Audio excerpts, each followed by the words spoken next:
What is up? It's a Figure Hunter, and today we have got the initial review for the Polar Ignite 3. We're going to compare it hands-on versus the Ignite 2, but we're going to look at the ins and outs of this initial offering of Polar's first AMOLED watch. So if you like this review, please give it a thumbs up. Please consider subscribing for more. I've got the Garmin Instinct crossover on the way in 2 days, and I'm super fired up about it actually because it's got a lot of potential.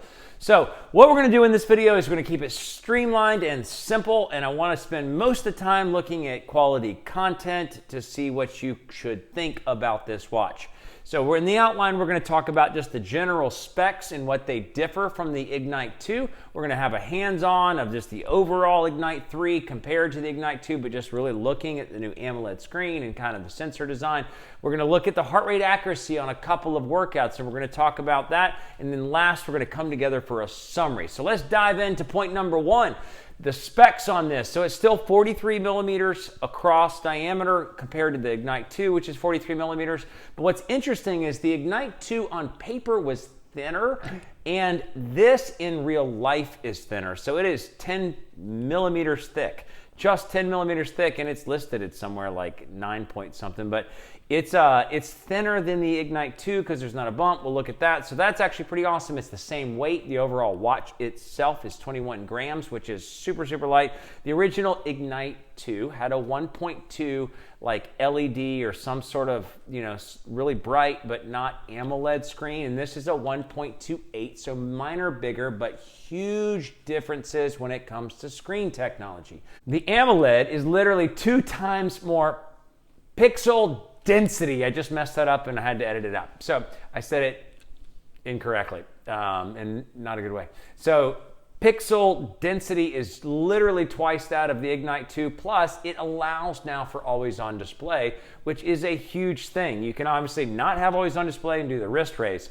Another huge thing about the Ignite 3, which is crazy in general terms, although it is becoming an industry standard, it's got dual band GPS. It connects to 2 different satellites at once, which is kind of leading the way. And this being a channel that reviews things for the purpose of CrossFit and high intensity interval training type of workouts, I'm not looking at the GPS. We're not testing the accuracy of the dual band because there are a lot of different variants when it comes to the quality of the dual band accuracy. Garmin's the best. The Coros solution wasn't great, and now we have Polar, and I'm sure some reviews will be pointing that out. It's got the same sort of basic heart rate sensor precision prime design to it, but it's got a different color schematic than the original Ignite 2. It says it's a 5-day battery life. That is obviously not with always on activated, and we're going to have to talk about that. A minor differences on some of the data communication is it's only Bluetooth. It does not have ANT+. But in workout terms, when it comes to battery life, the Ignite 2 was rated at 20 hours of GPS workout time, and this is rated at 30 hours. Again, not testing GPS, just keep it straightforward and honest. It comes with 2 different size bands, which I think Ignite 2 just came with 1. It's got a different glass on it, so it's got a domed glass, really smooth, sort of sleek finish. Looks like the Google Pixel Watch, just with a bigger screen.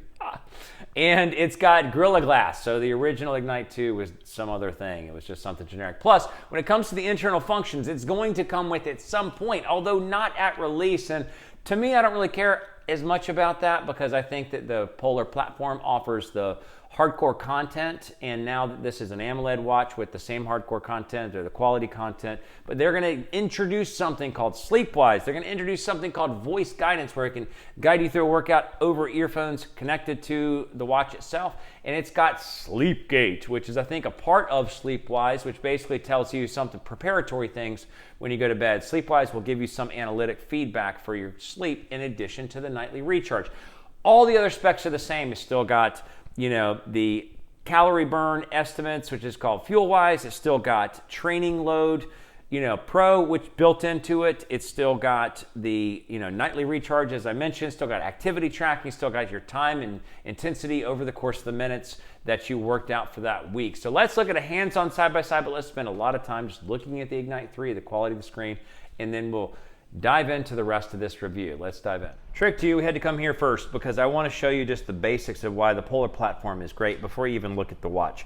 So the Polar does a few things great. You have this daily summary. We're not going to get into the ins and outs of this app, but the two things it has to have to be a quality training watch in today's world, especially when doing CrossFit and high intensity interval training, is it has got to have a training evaluation, which we see here. So if you take the workout from today, you have a cardio load score in the middle there. That is a rigor score. You obviously have all these other stats, but the stats are neat to look at, and you can sort of check the time and zones, and that flows through to some other places you'll see on the watch in a second. But you have to have a training score, and you have to have some evaluation of your training development. So here you can see their Training Load Pro, which is really fantastic. It does work super well, and you can see a full history snapshot where you can see like all of it in its glory, and you can see everything that you've ever done, and it's really great. And that is a fundamental piece coupled with a recovery piece. So here's the nightly recharge. It gives you an ANS recharge, which is based on your beat-to-beat intervals, your heart rate variability, that's a crucial one these days, and your respiration rate coupled.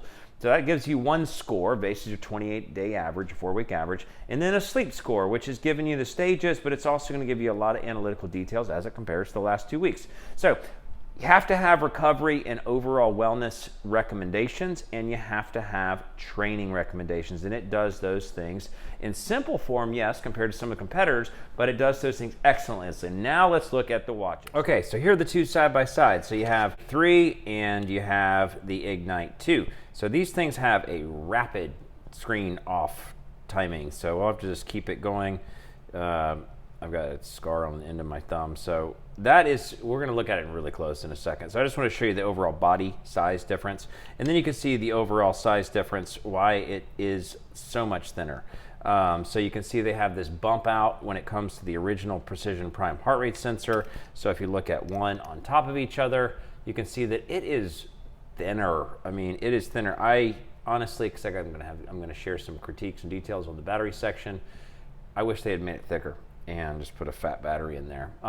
It is a different charging puck. So the original, just like this circular thing that snapped on here, and now you have this little magnetic guy. And the simple way to know is it lines up like this. It doesn't actually fit in there until you like slide it, and then once it's in there, it is locked and loaded. So it's got a faster recharge time, which is good when I talk about the battery.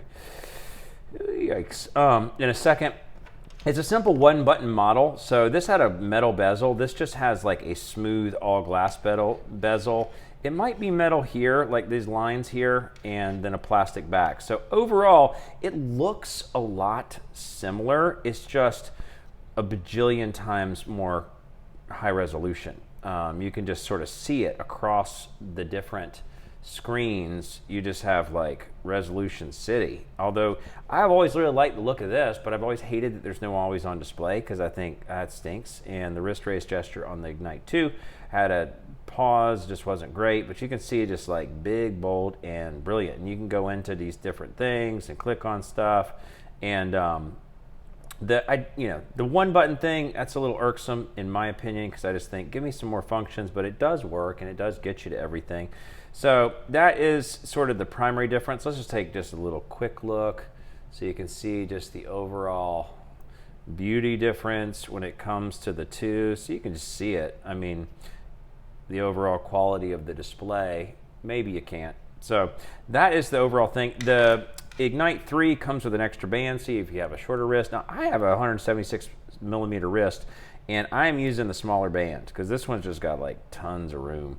So we'll put that off to the side so you notice the new charger. So that now is the thing that was with the Pacer and the Pacer Pro. So we'll get this out of here. So let's just take a look. Let's just dive in. Let's just look at it. One thing that's great, you can change the watch face. We're not going to look at all million, no, there's definitely not a million watch faces. That's one issue.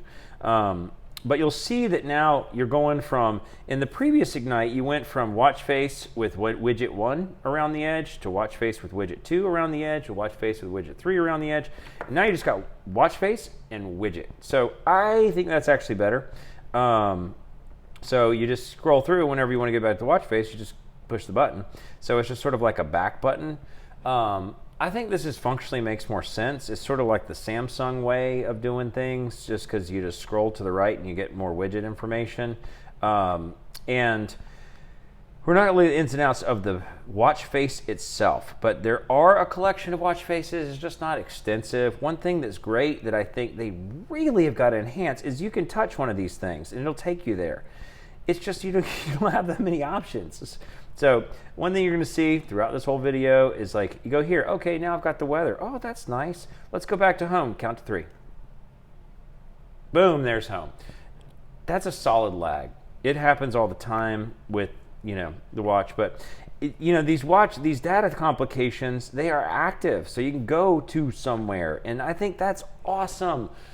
Lord, take me someplace interesting. Like, I don't want to see a secondhand. I do like to see the date. Yeah, I'll give it that. But, so you can change the watch face. That is in the normal watch face settings like you would see on the Ignite 2. It's just different options. We're not going to go through all that. This is the activity field. This is the time per heart rate zone I've compiled this week.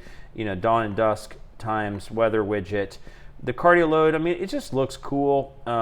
It just looks brilliant. Like I'm productive, I'm working out, so my last 7 days is harder than my average, per day in the last 28 days. You get that big lag time. And the other thing that's, this is hard. So like I don't have a nightly recharge to show you the big, pretty nightly recharge screen results because apparently I went to bed with like 8% battery life and it like just didn't record. It didn't die overnight. It just refused to record because I was too low. That makes me crazy. I just be like, well, you better be dead. If you're not recording this, sleep, then you better be dead. But it didn't. It just said, nah, we're just not going to record. So Cardio Fit Spark's still on here. It's got FuelWise built in there. You go into that, you push the button, it goes into the activity field. You can do all the basic things. There's the FuelWise. If you want to pack your calories, the test, it comes with a fitness test, which I actually just think the walking test is hard. The walking test I don't think is super accurate. The running test is actually pretty hard. You have to be more of a real runner because you just like run till you die. The fitness test I think is fantastic because you just lay on the couch and 3 minutes later it'll tell you your overall fitness. You lay on the couch and then you stand up, whatever. So the settings are much more detailed. So lots of great things there, but overall you can just see the beauty of it. You go into a workout. It's really not that different of the screens. So you click into a workout and you're getting similar stuff, and you can go into the app and edit what your pages look like. No rocket science there. It does not have storage on it for movies. Movies, yeah, I'm going to watch a movie on this. It doesn't have storage for whatever you call it, for MP3s or any of that stuff. It doesn't record music. But no, I don't want to save that stupid session. But it can control your tracks, at least the phone's in your bag. So anyway, that is the basic layout. I really just wanted you to see sort of the beauty of it because in my opinion, there's no great enhancements because they did not release any enhancements when it came out. The day here we are today. It's coming in the next, I would say, 2 to 3 months, maybe 2 updates in 1 month and then one more update in 3 months. But overall, it's the screen. It's the overall screen that you finally have a full AMOLED versus whatever that other technology is called. And so I think that's the bigger thing. It's got the basics, sort of the backbone of what Polar does well, and then dual band, if the GPS, that's actually a big deal. So the bigger thing is, what are we going to find out for the battery life? So let's first look at the heart rate sensor, see how the heart rate sensor turned out in the first couple of tests. All right, so in the first heart rate, you can see that it pretty much tracked spot on with the lifting portion of the workout as well as the workout portion. It was a little less steady than the chest strap in the workout portion, but it did pick up the extra work on the back end and was able to maintain a super high heart rate when my heart rate was at its peak. So in the second CrossFit session, you can see that the Ignite in blue is again sort of varying a little bit around the mean or around the middle, but in all honesty, I feel perfectly fine about that because it roughly averages out to the same basic stats when it comes to the load or the rigor evaluation. You can see in the front end, it was, maybe a little bit jumbled out of the gate, but that's at a lower heart rate and then held fine in the peaks for the most part. And then the next thing we're going to look at is not the same. So I don't feel like this is indicative. This is a hot yoga session. For some reason, optical heart rate sensors mostly for hot yoga, because the blood pressure is just spiking in a different way. They get thrown off. So it was obviously not started till the middle. So again, not a fair comparison. So in essence, I'm going to say when you're tracking CrossFit or high intensity interval training on the whole, it is initially looking good, but more tests will have to be run. So that's the heart rate accuracy, at least out of the gate. Okay, so in summary about the Polar Ignite 3, we're going to look at the pros or talk about the pros and the cons. The pros are just that they now have an AMOLED watch with a beautiful screen and an always-on capable display. So that is a big addition. I have loved the Ignite 2, but have not loved the wrist raise requirement to get to see just the time. This changes that, and it does so wonderfully and beautifully. The second thing that is the pro about this watch is its overall simplicity. And its overall it gets the job done in a few simple, direct things, like the sleep analytics, fantastic. I really love how Polar does their sleep analytics, and it summarizes it in a simple, clear format. It says, here's sort of like the summary of your night's sleep. We're taking a bunch of data, and if you want to look at that data, we got it. The other thing is the Training Load Pro. So when you have a cardio load score from a workout and it flows through to the training load, and it gives you a guidance over your last week of training and the rigor, again, not the time, the rigor and intensity relative to the rigor intensity over 28 days, that is simple and fantastic. And the widgets are what they are. You can get little tidbits out of the weather or how much time you spent in intensity zones over the course of last week. Those are tidbits, but I actually do like the activity widget because it just shows you in general, outside of the workout. With your workout included though, how active were you today, and is it matching what previous days were based on heart rate and things like that? I think that's a great health metric. So now that we've talked about the pros, let's talk about the cons. Yikes. I'll give it I just sort of have a smattering of those things. I think a major con is the battery fail.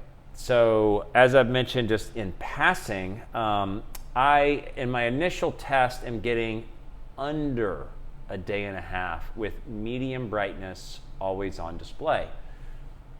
That's bad. So not only is that bad, it's below industry standards now in most all cases. And I haven't tested the always on display off to see how that extends things, but something is not optimized, but that is something that could be a software fix to extend it to maybe like 2.5 days. That's a hard minimum, in my opinion, for an AMOLED watch these days, because the major problem with the battery is two major analytical health and training components have failed because of the battery. And at one point I went to bed, I didn't realize it was low, and it didn't record my night's sleep. I woke up and the battery still had some sort of like fractional charge, but it just won't record below 10% or something like that. Same thing with the workout. I went to go do a workout, it had 5% battery. And so it was like, we're not gonna record this. And I'm like, well, screw you. I wanna record it down to 0. And it was just like, no, we're not gonna record this. You've let us get down too low. And that fundamentally is a software issue that I think is absolutely stupid. But at the same time, the battery is an issue. Below 2 days, below 2.5 days, that's a hard stop. Other than that, the lag and the delay in the processing. So if you did go with the non-always on display and you go to do a wrist raise, you're gonna take a couple breaths and then it'll appear. It's not that bad, but it feels that bad in normal life with what we're used to in AMOLED watches. So you actually kind of need always on display to see the time, or else you have to do a big wrist gesture and it doesn't work all the time, and then there's a delay. Another thing, the touch screen is just not, it's just not smooth in getting into some of the data every morning. I love the nightly recharge.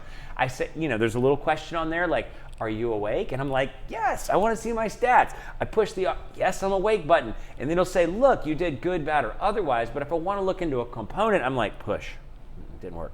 Push, didn't work. Push, didn't work. Careful, push. Oh, it worked. Okay, I got into a component. The other thing that's not super fantastic is the simplicity. It doesn't offer a bunch of expansiveness with some of the widgets. That's fine. The single button, don't love that, but It is capable. And then the last major thing that I just don't understand in 2022 with 8,000 watch manufacturers is the notification capabilities. It connects to your phone. It'll pass on whatever messages appear on the phone screen, and it'll send it right over to the watch. Most of the time, sort of, kind of, not great. It always gets the phone calls right. If I get a phone call, it's always there. Great. But if I get a notification, I swear to you, sometimes I'll get a notification, it'll come right up here. And I'll raise my wrist, and I'll be able to see some content. You can't dive into it. That's another problem. But other times, it won't send me the notification.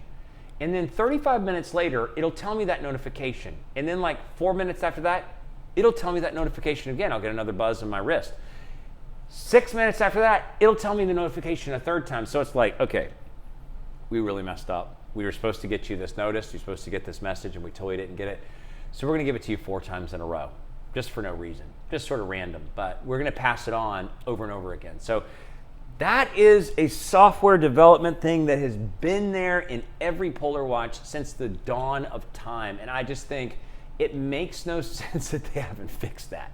It is not hard. I would assume all these other watches do it just fine. Not hard to fix that. So notifications come in real time sometimes, and then don't in real times. Now let's talk about other watch manufacturers out there just briefly. So this is an AMOLED watch at $329. And it does have the basic platforms, because in a CrossFit training regimen, you have to have wellness and recovery data, which is what nightly recharge is. And you have to have rigor evaluation data, which is what the cardio load score, the rigor score of the workout, plus the training load, which tells you, is your rigor improving or declining? Crucial for overall basics. So who else competes? Non-AMOLED watch, Garmin 255 at $349 blows this out of the water as far as capability, analytics, wellness, all these different things, customization, expansiveness. It just doesn't have an AMOLED watch, but it's got 4,000 other things that it just happens to do better. The Venu 2. Now the Venu 2 is, I'm not going to quote the price because I'll probably get it wrong, but it is a beautiful watch. And the pro with the Venu 2 is it is super solid. It works, the screen works, the wrist raise works, all of it works, and it has better battery life. But the downside is it has none of the training analytics. So you can see your heart rate graph for the workout, but you have to have the training analytics. It has the wellness, but it doesn't have the training. And so for me, I would never wear the Venu 2 or the Venu 2 Plus because they don't have advanced training analytics, which is a fundamental thing that you kind of want to wear your watch for, to look at a workout to tell you if it was a hard workout for you, for your particular situation. And because the Venu 2 doesn't have it, I would say the Venu 2 doesn't compete, even though you have to get used to all the glitches and with this. The Amazfit GTR 4. Now, we're beginning to talk about some of these outside manufacturers. I'm not going to compare this to the Huawei GT3.